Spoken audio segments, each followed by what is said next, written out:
फिर मैं नंबर ढूंढूंगी, नहीं नंबर मिलेगा तो फिर मैं फेसबुक पे ढूंढूंगी. And yes, I make sure that I appreciate. ये बड़ा ज़रूरी है बिकॉज आई थिंक हम भी तो कभी नए नए थे ना, तो उस वक्त हमें भी ज़रूरत होती थी कि हमारे सीनियर्स जो हैं, जैसे उज़मा आपा हैं. And I think you are especially an inspiration because I saw you directing a movie, a feature film. Then I saw you acting some of the most iconic roles on small screen. तो वो जो एक range थी, stretch था of a creative person, that is huge. This is inspiring. Thank you. आप पूरी दुनिया में देखें तो अदाकाराएं सिर्फ अदाकाराएं नहीं होती, वो अच्छी डायरेक्टर्स भी होती हैं, अच्छी राइटर्स भी होती हैं, अच्छी डांसर्स, अच्छी सिंगर्स भी होती हैं, because all these fields are interconnected with each other. तो वो कन्फाइन नहीं करती हैं अपने आप को. तो अमर ने क्या क्या सीखा है? अमर कर तो सब चीज़ें लेती है, लेकिन मज़े की बात ये that people know me more of as an actress.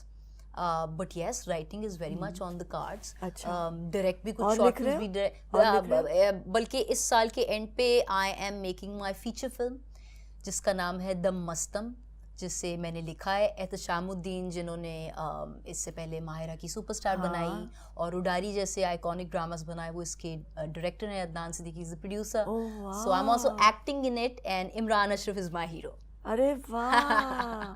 तो कुछ रिवील तो नहीं करोगे ना? अभी तक कुछ रिवील नहीं किया है, किसी को बताओगे नहीं? But something very exciting. अच्छा. Something which is very rooted, something which I have lived. My ननियाल वाज फ्रॉम अंदरून लाहौर. तो मैंने अपनी वो नानी की वो छोटे छोटे गलियों मोहल्लों में वो जो एक लाइफ वहाँ पे देखी है, वो जो एक एग्जूबरेंस है, वो जो एक बड़े मज़ेदार इनोसेंट किस्म के रॉ कैरेक्टर्स हैं वहाँ के. I tried to incorporate that in my first film. पैदा कहाँ हुए थे? अंदरून शहर मैं वैसे तो लाहौर से हूँ. मैं मुल्तान में एक्सीडेंटली पैदा हुई because my mom was travelling to my फूफूस प्लेस, सो वहाँ पे बस अच्छा मेरा बर्थ हुआ. ओके, सो फिर बाय बर्थ मुल्तानी हो? या और वैसे हो लाहौरी? हूँ लाहौर. हाँ, दिल जो है वो लाहौरी है. लाहौर है. तो कितनी ज़बानें बोलते हो? पंजाबी, हाँ, उर्दू एंड इंग्लिश. अच्छा, कैसा था बचपन? कितने? You are the only child. I am the only child. I am the only child. So I was, my mother was very protective about me. She was a single mother. So obviously आपकी पूरी जान आपके बच्चे में होती है. अच्छा समीना आपा, मैं मेरा थोड़ा डिफरेंट बचपना था. बचपन में वो होती है ना बच्चियाँ, उनको बारबी डॉल्स और खिलौनों का, चॉकलेट्स का शौक होता है. मुझे फिल्में देखने का शौक था. So I think at the age of 8 I was watching Dimple Kapadia's रुधाली. अच्छा, देखा भी सीरियस. अम्मा को बहुत शौक था ये 8 सिनेमा फिल्म्स देखने का, स्मिता पटेल की चक्रा और ये गिद्ध वगैरह टाइप की. So I used to you know वो कन अखियों से वो देखना कि ये कौन सा वर्ल्ड है. तो वो अच्छी कहानियां देखने का तजस्सुस जो है वो बचपन से था. और फिर क्योंकि मैं इकलौती थी तो मेरे पास खुद के साथ टाइम स्पेंड करने का बहुत टाइम था. तो वो तो ना बच्चे अपने आप को रूम में लॉक करते हैं, फिर शीशे के सामने माधुरी दीक्षित के गानों पे मिमिक्री करके नाचते हैं, और एक ख्याली, एक इमेजिनेटिव वर्ल्ड होता है उनका. I had all of that. So I think I was my best friend. और खेल क्या खेलते थे? एज सच मैंने कभी इतना कोई आउटडोर जाके वो छुपन छुपाई और पकड़न पकड़ा उस किस्म के खेल मैंने कभी नहीं खेले. तो घर में कैसे रहते थे? क्या शाय थे? अच्छा, आई वॉज वेरी शाय. अच्छा, वेरी इंट्रोवर्ट, वेरी स्टूडियस. मेरी नानी का एक ख्वाब था कि मेरी अम्मा ज़्यादा नहीं पढ़ सकी.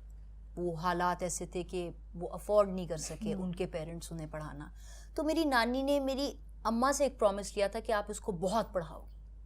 और मेरे से उनको ये एक्सपेक्टेशंस थी कि सेकंड पोजीशन बेटा कोई पोजीशन नहीं होती, फर्स्ट आना है हमेशा. अच्छा. तो वो जो एक स्वीट सी फरमाइश थी, that was a big responsibility on my shoulders. So जब अम्मा काम पे जाती थी उस वक्त आप कहाँ होते थे? नानी के पास. तो नानी ने पाला? Exactly. हाँ? Exactly. तो आप नानी की ज़्यादा बेटी हो? बिल्कुल बिल्कुल. तो नानों के साथ मुझे लगता है मैंने इनफैक्ट ये जो लिखना भी स्टार्ट किया, हालांकि उनका मीडिया से, लिटरेचर से कोई ताल्लुक नहीं था, लेकिन वो कहानियां सुनाती होंगी ना? जी. वो जो नानियां दादियां बचपन से आपकी उनकी स्टोरी टेलिंग स्किल्स बहुत अच्छे होते हैं. तो आई थिंक ये कुछ इनब्रिड था, ये उन्हीं से आया. तो क्या क्या करते थे बचपन में? नानी के घर में? क्या क्या तो रूटीन क्या होती थी? सुबह उठ के स्कूल जाती थी, स्कूल से आती थी, ट्यूशन जाती थी। मुझे इनिशियल कोई अर्ली विजन याद है, एग्जैक्टली दिन तो नहीं याद, और वो अर्ली विजन ये था कि मेरी अम्मी बड़ी फिल्मी टाइप की माँ होती थी, उनका दिल नहीं करता था कि मैं उनसे दूर जाऊं।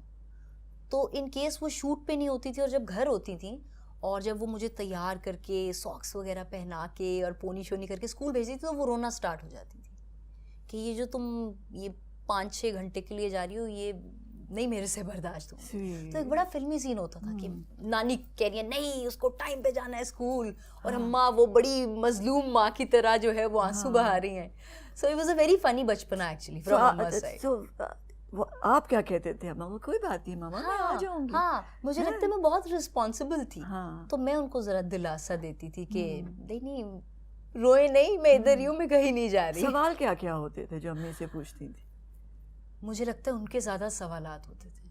जैसा मैंने बोला कि मैं इतनी टॉकेटिव नहीं थी।